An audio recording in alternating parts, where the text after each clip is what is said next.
New to investing? Avoid these beginner traps. Join me as I reveal some of the most crucial mistakes new investors make and how to avoid them. Do not let the market myths and the get-rich schemes derail your financial goals. I've narrowed down these mistakes into the top 6. Let's get straight into them and how to avoid them. Mistake number 1. Clocking the market. Essentially, you can think of this as a market time trap. New investors believe that they can accurately predict buy and sell times. Now, this is near enough impossible. The only way this is possible and people can do it is with large amounts of data which new investors do not have to hand. Companies like investment banks and the companies I've worked for do have this data, therefore can effectively pull it off. This can have some pretty bad effects. Most of the time you end up with losses and missed opportunities. I would personally recommend that you avoid this by focusing on long-term investing and dollar cost averaging. If you've been tripped out by this mistake before, I've shared my most current strategy, which made me $1,400 last year in my sleep. And I go into a bit more detail about dollar cost averaging. Mistake number 2, blind bets. This is essentially when you make investing decisions without doing the adequate research first. You can't just follow trends or anything that you hear or tips. All this does is increase the risk of bad investing decisions and most likely losses. Rarely ever does it lead to any profit. I was on the crypto bandwagon and learned from my mistakes. You can avoid this by conducting your own financial research or consult reliable financial news. There is several ways that you can find this information and I'll link a bunch of them down below. By the way, this video only covers investing mistakes. You also have to address them bad money habits that you have. And blind bets is one of the mistakes covered in this video up here. There's 9 in total. Make sure you go watch that.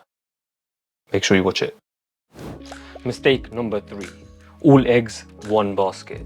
Essentially, this is when you avoid diversifying your portfolio. You cannot be a single lane investor. You have to have all your money spread out and placed in many different baskets or lanes. I don't know why I use 2 analogies, but you get what I'm trying to say. Remember, you should not concentrate all your investments into one sector or asset, because for whatever reason, any unforeseen circumstances, that sector is affected, all you have is losses. If you diversify and are in multiple sectors and multiple assets, normally the other assets will still make up for that one single asset that is doing unwell. Unwell? Poorly. Poorly? I'm acting like they're human beings, but you get what I'm trying to say. And there's no excuse for this one. It's easy to avoid. Just diversify across multiple assets and sectors. Simple as. Mistake number 4, get rich quick, quicksand.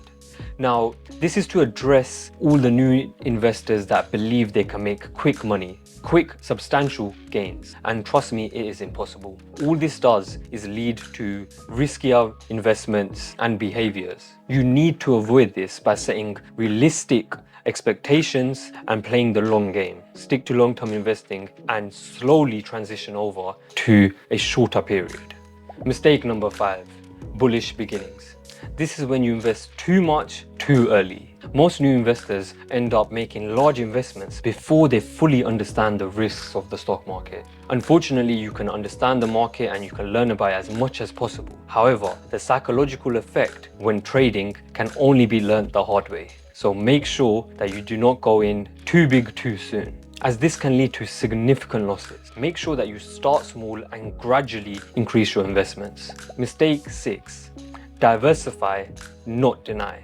Unfortunately, most new investors think diversification leads to 0 risk. However, that's not true. You cannot expect 0 risk in diversification. Risk is always present, no matter what strategy you use or however you go about investing. Unfortunately, this mindset leads to a false sense of security and leaving most new investors unprepared. So make sure you avoid this and recognize that all investments carry risk, no matter how safe they may be or appear to be. Now, for those who stuck around, these rules didn't just come out of nowhere. I've been a software engineer working for an investment bank for over the past few years, and I've decided to engineer my finances. And honestly, as you know, engineers are the best problem solvers, so who better to rely on?